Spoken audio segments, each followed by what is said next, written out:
بادشاہ کی بیوی بہت ہی خوبصورت تھی اور بادشاہ اس سے بہت زیادہ پیار کرتا تھا۔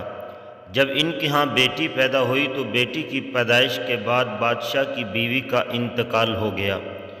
بیوی کے انتقال کی خبر بادشاہ پر بجلی بن کر گری اور پھر وہ ہر وقت افسردہ رہنے لگا۔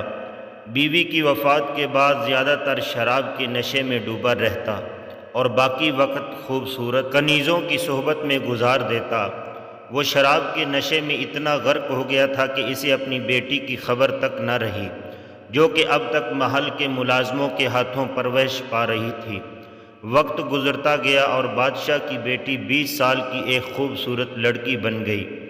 بادشاہ کی بیٹی بالکل اپنی ماں جیسی تھی۔ ایک دن بادشاہ کی نظر اس پر پڑی تو وہ چونک گیا۔ کافی دیر تک اپنی بیٹی کو دیکھتا رہا، جو جوان ہو کر بالکل اپنی ماں کی ہم شکل نکلی تھی۔ بادشاہ چونکہ شراب کے نشے میں ڈوب کر اچھے برے کی پہچان بھول چکا تھا، اس لیے اس کا دل اپنی ہی بیٹی پر آ گیا۔ اس نے سوچا کہ اب جو بھی ہو اس سے شادی ضرور کروں گا، لیکن کیسے، یہ بات اس کو پریشان کر رہی تھی۔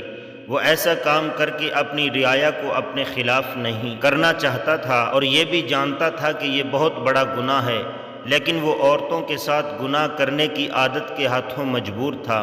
آخر کار اس نے علماء کرام سے اپنے حق میں فتویٰ لینے کا فیصلہ کر لیا۔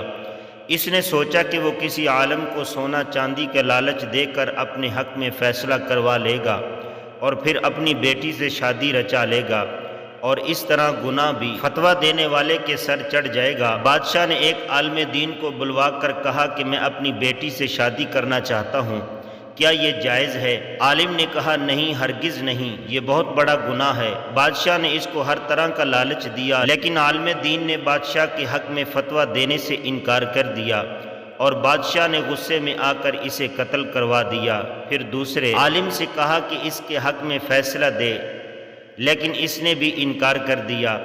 بادشاہ نے اسے بھی قتل کروا دیا اور اسی طرح پھر تیسرے عالم دین کو بھی قتل کروا دیا۔ آخر کار بادشاہ چوتھے عالم دین کو بلا کر فتویٰ مانگا اور پوچھنے لگا کہ کیا میری بیٹی مجھ پر حلال ہو سکتی ہے، میری بیوی بن سکتی ہے؟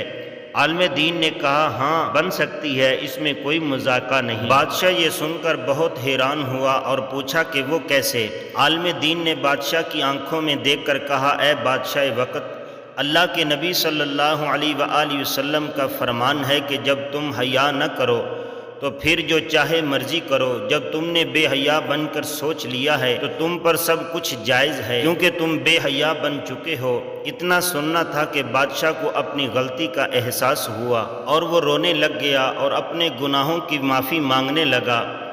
اس دن کے بعد بادشاہ نے اپنے گناہوں سے سچی توبہ کر لی۔ سچ بات یہ ہے کہ اللہ کے ولی حق بات کہنے سے نہیں ڈرتے، چاہے ان کی جان ہی کیوں نہ چلی جائے۔